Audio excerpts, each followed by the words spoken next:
दोस्तों साथियों, मैं हूं आपका अक्सनिगार सहाफ़ी मनोज अलीगढ़ और मैं एक नई शख्सियत के साथ आज आपकी मुलाकात करना चाहूँगा। आप हैं श्री गिरीश चंद्र कुशवाहा जी, संपादक दैनिक सहानुभूति, जो कि हरदोई, लखनऊ और दिल्ली से प्रकाशित होता है। साथ में आप हैं राष्ट्रीय अध्यक्ष प्रिंट एवं electronic journalist association Lucknow. Sir, आपका अलीगढ़ में स्वागत है। सर, आपका काफ़ी गर्मी पड़ रही है और तेज़ धूप है जी। लेकिन लखनऊ से अलीगढ़ की ओर रुख करने का क्या मूल उद्देश्य था? प्रिंट एवं इलेक्ट्रॉनिक जर्नलिस्ट एसोसिएशन का 23वां स्थापना दिवस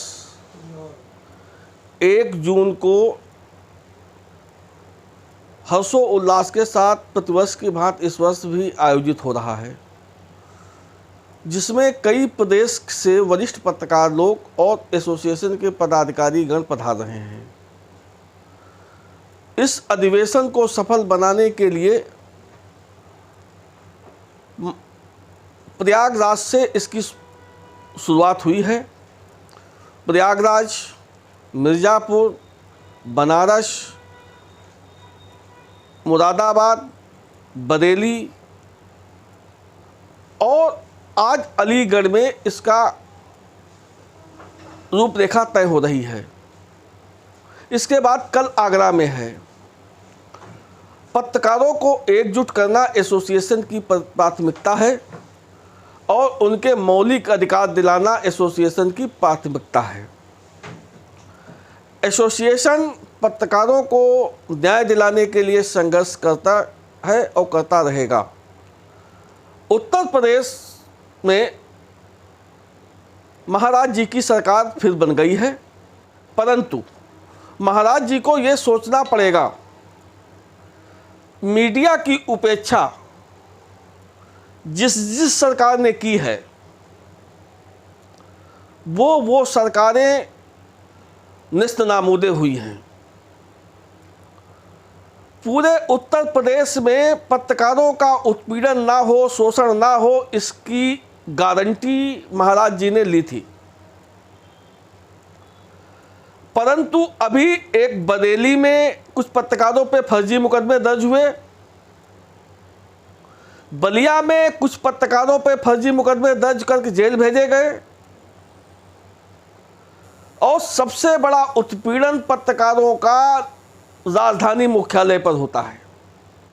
सर, आपने स्वयं बताया कि डबल इंजन की सरकार प्रदेश में दोबारा आई, शायद ऐसा ही कह रहे थे, और इसके बाद में आप कह रहे हैं कि जो पत्रकारों का शोषण करेगा उस सरकार के खिलाफ हम बिगुल बजाएंगे। आप कौन से बिगुल की बात कर रहे हैं? आपने स्वयं बताया है कि अभी 2 जिलों में पत्रकारों के ऊपर फर्जी मुकदमे हुए और उन्हें जेल के शिक्षों के पीछे धकेल दी गया। बड़े आश्चर्य की बात है, बड़े अफसोस की बात है कि दशकों से हम ये तमाशा देखते चले आए, लेकिन ये जो घिनौना कृत्य उन्हें अधनग्न करके उनकी तस्वीरों को साझा किया है पुलिस की मदद से, इसकी मैं कड़े अल्फाजों में निंदा करता हूँ। और आपका जो संगठन है, राष्ट्रीय अध्यक्ष हैं आप प्रिंट और इलेक्ट्रॉनिक मीडिया के, आप क्या कर रहे हैं? हाथ पे हाथ रखे बैठे हुए हैं राजधानी में। कैसे लोग, हमारे जैसे लोग आप पर विश्वास करेंगे? कैसे अपनी विश्वसनीयता आपको बताएंगे? मनोज जी, आपकी बात बहुत सही है, परंतु जहाँ जहाँ पे इस बार उत्पीड़न की शिकायतें आ रही हैं, सरकार गंभीरता से ले रही है।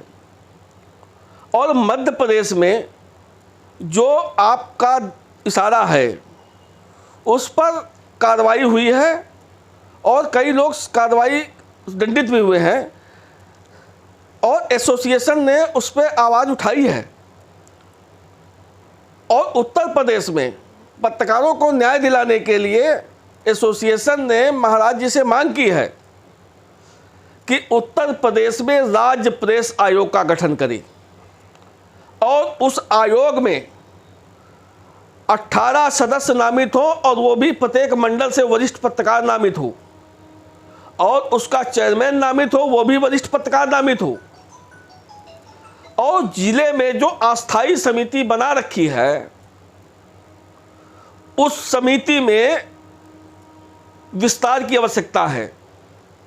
अभी उस समिति में ग्रामीण पत्रकार एसोसिएशन का जिला अध्यक्ष ही शामिल है। ऐसी कई एसोसिएशन हैं जो बहुत सक्रिय है। ऐसे जिला अध्यक्षों को उस समिति में शामिल किया जाना चाहिए। साथ ही पत्रकारों पे मुकदमे दर्ज होने के पहले उस समिति से काउंसलिंग करानी चाहिए कि पत्रकार पे जो प्रार्थना पत्र खाकी और खादी के लोग संदूक और बंदूक की नोक पर जो मुकदमे दर्ज कराना चाहते हैं, उन मुकदमे की असली वास्तविकता क्या है। कहने का तात्पर्य यह है कि उत्तर प्रदेश में पत्रकारों की मान्यता के नाम पर जो शोषण हो रहा है, सरकार को इसमें गंभीरता से विचार करना चाहिए। चाहे अखबार की सूचीबद्धता हो, बड़ा दुर्भाग्य है कि डीआई मिलता नहीं पत्रकारों को, प्रमुख सचिव मिलता नहीं पत्रकारों को। सब एसी में बैठकर काम करते हैं। लोक भवन में पत्रकारों के पास रोक दिए गए और निदेशालय में ये दोनों अफसर, चाहे प्रमुख सचिव सूचना हो चाहे डीआई हो, ये बैठते नहीं। उत्तर प्रदेश के माननीय मुख्यमंत्री जी को इस पर विचार करना चाहिए और पत्रकारों के सहयोग से जो उनकी सरकार बनी है उस पर वो अमल करें, क्योंकि 2024 भी नज़दीक है। और अगर लोक भवन में पत्रकारों को नहीं जाने दिया जा रहा है तो माननीय मुख्यमंत्री जी व्यवस्था करें और अपर मुख्य सचिव सूचना को और डायरेक्टर को निर्देश दें सूचना को कि वो निदेशालय में बैठ के पत्रकारों की सुबह शाम 2-2 घंटा शिकायतें और समस्या सुने और उनका निस्तारण करें। कई समाचार पत्रों की सूचीबद्धता नहीं हो पा रही है, कई पत्रकारों की मान्यता रुकी हुई है। महाराज जी चाहते हैं कि पत्रकारों को न्याय और सम्मान मिले, परंतु कुछ अफसर सरकार की विरोध में काम कर रहे हैं। इस पर मुख्यमंत्री जी को विचार करना चाहिए। महाराज और प्रजा का तंत्र रहेगा तो कौन से उचित न्याय की बात करते हैं। अगर अब माननीय मुख्यमंत्री उत्तर प्रदेश सरकार बोलते तो हम मान भी सकते थे कि कोई लॉ एंड ऑर्डर होगा, कोई वो होगा। जब महाराज ही हैं तो प्रजा भी उनकी इसी तरीके की होगी। नगर नगर गांव शहर के बाद आप सीधे राजधानी पर चोट कर रहे हैं। आप पूरे तरीके से अपने बयान में पक्के हो जाएं। आप गांव से लेकर राजधानी के बीच की बहुत सारे आप दर पर दर खोल रहे हैं। कहीं ऐसा ना हो कि एक मुकदमा आपके ऊपर भी हो जाए। उसकी कोई चिंता नहीं है, क्योंकि मुख्यमंत्री जी भी जानते हैं और उन्होंने कई बार अपने बयान में कहा है कि जब तक मैं हूं पत्रकारों का उत्पीड़न नहीं होने दूंगा। तो महोदय, ये अभी जो बता रहे थे आप, वहाँ कैसे उत्पीड़न हुआ बिना जांच के? आप कह रहे हैं खाकी और खादी और बक्सा और बंदूक के दम पर कार्रवाई चल रही है, बकौल आपके। और गरीब पत्रकार जो 2 रुपए की कलम और 10 पैसे का कागज बकौल आजम खां के कैसे लड़ पाएगा? मनोज जी, मैं आज भी कहता हूं कि किसी भी पत्रकार का उत्पीड़न शोषण प्रिंट एवं इलेक्ट्रॉनिक जर्नलिस्ट एसोसिएशन कतई बर्दाश्त नहीं करेगा और इसके लिए चाहे जो जिम्मेदार होगा उसके खिलाफ एसोसिएशन संघर्ष करेगी और उस पीड़ित सोसाइटी को न्याय दिलाएगी। साथियों, अध्यक्ष जी से बात हुई है, एक शायरी याद आ रही है मुझे, बिल्कुल बोलूंगा पत्रकार साथियों के लिए। जिसने विष पिया बना शंकर, जिसने विष पिया बनी मीरा, जो छेदा गया बना मोती, जो काटा गया बना हीरा। तो जो भी हमारे साथी पत्रकार हैं, परेशानियों से न डरें, हौसला न तोड़ें अपना, क्योंकि जब जब समाज के लिए अच्छे काम किए हैं लोगों ने तो उनको कीचड़ भी खानी पड़ी है।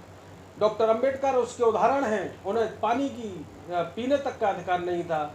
महात्मा ज्योतिबा फूले भी आपके सामने उदाहरण हैं, जिन्होंने कीचड़ झेली समाज के लोगों से, लेकिन उन्होंने एक नव निर्माण किया एक भारत का, एक शिक्षित भारत का। तो बस मैं इतना ही कहूँगा, अपने अधिकारों पर के लिए लड़ते रहें और सच्ची खबर दिखाते रहें। जब तक आप सच्ची खबर दिखाएंगे तभी तक समाज आपको सलाम करेगा। और जब जब आप पीक पत्रकारिता यानी चटुकारिता करेंगे तो आपको कोई भी नहीं पहचानेगा। इसी आशा और उम्मीद के साथ और जल्दी मुलाकात होगी। बहुत बहुत धन्यवाद। जय हिंद, जिंदाबाद।